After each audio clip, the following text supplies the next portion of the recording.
प्रधानमंत्री नरेंद्र मोदी ने 29 अक्टूबर को अपने मन की बात कार्यक्रम में कहा था, जो आदिवासी स्वतंत्रता सेनानी देश की आजादी के लिए लड़े, उन वीरों को सम्मान देने के लिए 15 नवंबर को जनजातीय गौरव दिवस मनाया जाएगा। इसी कड़ी में आज पेश है कोरांव समाज के वीर पुरुष जतरा उरांव की कहानी, जिन्होंने समाज सुधार के साथ ही आदिवासी आंदोलन को नया मार्ग दिखाया।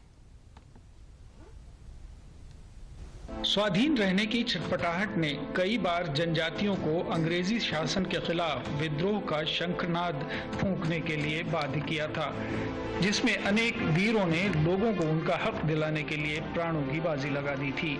उन्हीं में से एक थे जतरा उरांव, जिन्होंने अंग्रेजों के शोषण और अन्याय के खिलाफ लड़ने के लिए आदिवासियों में नई चेतना जगाई। जतरा उरांव का जन्म तत्कालीन बिहार के गुमला जिले के चिंगरी नवाटोली में सितंबर 1888 में हुआ था।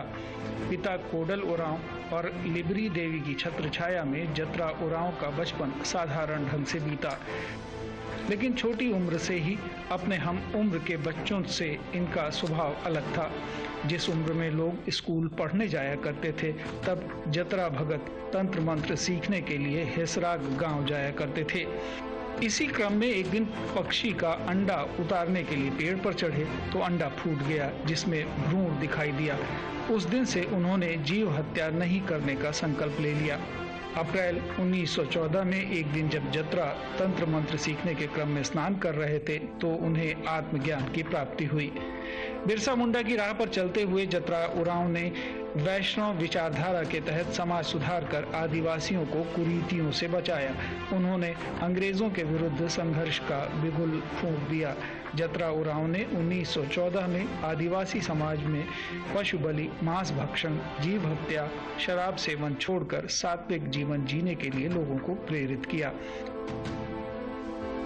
उन्होंने भूत प्रेत जैसे अंधविश्वासों के खिलाफ सात्विक और निडर जीवन शैली का सूत्रपात किया। उन्होंने लोगों को पूजा पाठ करने, गौ सेवा करने, जीव हत्या न कर सभी से प्रेम करने का उपदेश देना शुरू कर दिया। धीरे धीरे जतरा उरांव लोगों के बीच जतरा भगत के नाम से मशहूर हो गए और उनके पंथ का नाम टाना पड़ा और उन्हें मानने वाले लोग टाना भगत कहलाए। जतरा भगत के प्रवचनों से लोग अंग्रेजी सेना के खिलाफ एकजुट होने लगे। विरोध की शुरुआत में टाना भक्तों ने अंग्रेजों को मालगुजारी, चौकीदार टैक्स देना बंद कर दिया।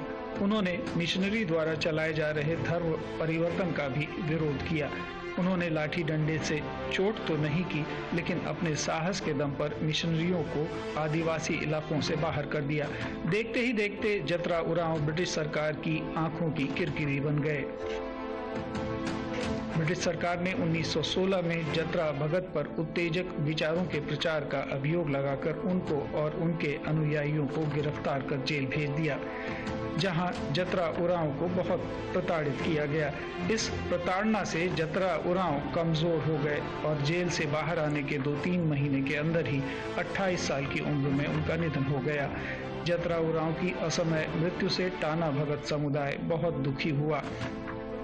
इतिहासकार के.पी. मुंडा लिखते हैं कि जतरा भगत के शहीद होने के बाद आंदोलन कुछ दिनों के लिए रुक गया था, लेकिन ये वो समय था जब जतरा भगत के संदेश को उनके अनुयायियों ने जन जन तक पहुंचाने का काम किया।